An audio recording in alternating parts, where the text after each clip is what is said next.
এই যে ডান পাশেরটা মাদি, এইটা মাদি আর এইটা নর। এটা এক জোড়া, একদম রানিং পেয়ার। ওই পিছনেরটা মাদি, সামনেরটা নর।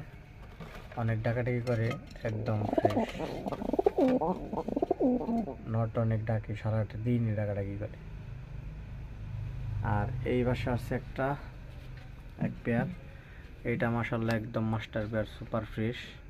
একটা কোনো জায়গায় কোনো ফাটা নাই। এই বাসেরটা হলো মাদি, আর পিছনেরটা এইটা হলো, নিচেরটা হলো নর। একদম ফ্রেশ। এইটা মাদি, মাদিটা একটু ধরে দেখায়।